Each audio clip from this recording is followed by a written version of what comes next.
मनुष्य की बुद्धि ही गड़बड़ में पड़ी है।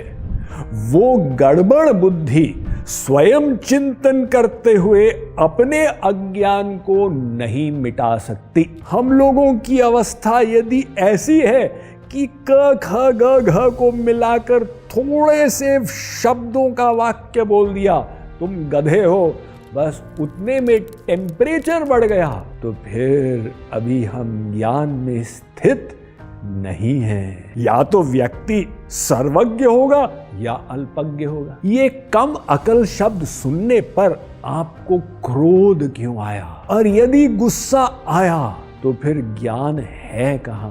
अतः विचारणीय है कि वास्तविक ज्ञान कैसे हो। अज्ञान के कारण ही सब समस्याएं हैं। अतः हमें उस अज्ञान को नष्ट करने के लिए ज्ञान प्राप्त करना होगा। तो ज्ञान प्राप्ति हेतु हमने अनेक प्रयास तो किए। पैदा होने से लेकर अब तक हम लोग graduate, post graduate, PhD, DLitt तक कुछ लोग बन गए, किंतु अज्ञान फिर भी नहीं गया। क्योंकि अगर कोई डीलिट है और आप उसे कहें, अजी साहब आप थोड़े कम अकल हैं, वो तुरंत क्रोधित हो जाएगा। मैं कम अकल हूं, तुम्हारी जबान खींच दूंगा। क्षमा करें, मुझसे गलती हो गई। आप सर्वज्ञ हैं। अब सर्वज्ञ शब्द सुनने पर लज्जित होता सर्वज्ञ तो नहीं। लो, सर्वज्ञ भी नहीं है, अल्पज्ञ भी नहीं है, तो है क्या? या तो व्यक्ति सर्वज्ञ होगा या अल्पज्ञ होगा।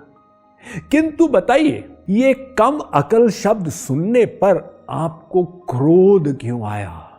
और यदि गुस्सा आया तो फिर ज्ञान है कहां? ज्ञान तो तब कहलाएगा यदि हमारी प्रतिक्रिया भगवान बुद्ध के जैसी हो। एक व्यक्ति उनके पास गया और 1 घंटे तक उन्हें गाली बकता रहा, उनके ऊपर कुछ प्रभाव ही नहीं पड़ा। 1 घंटे के पश्चात वो व्यक्ति स्वयं थक गया और चुप हो गया। भगवान बुद्ध ने अपने शिष्यों से कहा, इसे कुछ पानी पिला दो, भोजन करा दो, फिर शक्ति का संचार हो और फिर प्रारंभ कर दे। वो व्यक्ति को आश्चर्य हुआ, भाई कमाल है। उसने कहा, महाराज आप लकड़ी के बने हैं कि पत्थर के बने हैं? मैंने इतना कुछ कह दिया, आपने ये भी नहीं पूछा कि भैया मैंने तुम्हारा क्या बिगाड़ा था? भगवान बुद्ध ने कहा, भाई देखो, तुम किसी को उपहार दो, वो उसे स्वीकार न करे तो उपहार किसके पास रह जाता? देने वाले के पास। ऐसे ही तुमने जो कुछ दिया अपने शब्दों के माध्यम से, मैंने स्वीकार ही नहीं किया, वो सब तुम्हारे पास ही है। अब ये है समझदारी, ये ज्ञान का लक्षण। किंतु हम लोगों की अवस्था यदि ऐसी है कि क ख ग घ को मिलाकर थोड़े से शब्दों का वाक्य बोल दिया, तुम गधे हो, बस उतने में टेम्परेचर बढ़ गया, तो फिर अभी हम ज्ञान में स्थित नहीं हैं। अतः विचारणीय है कि वास्तविक ज्ञान कैसे हो। ये वेद कहता है कि वो ज्ञान के भंडार हैं हमारे वेद शास्त्र, उनको समझने का माध्यम है गुरु।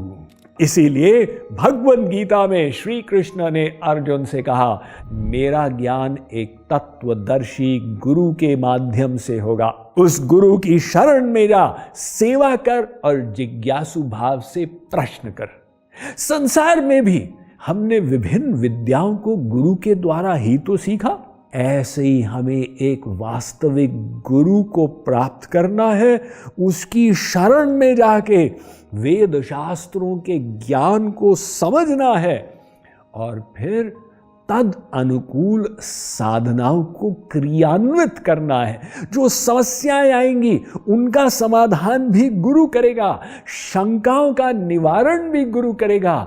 हम जब निराश होंगे गुरु हमें उत्साहित करेंगे और लास्ट में जब अंतःकरण शुद्ध हो गया तो दिव्य शक्ति का प्रादुर्भाव, प्रेमदान भी गुरु के द्वारा होगा। तो इस प्रकार से हमें एक गुरु को प्राप्त करके अपने जीवन परिवर्तन की यात्रा में सफलता प्राप्त करनी है।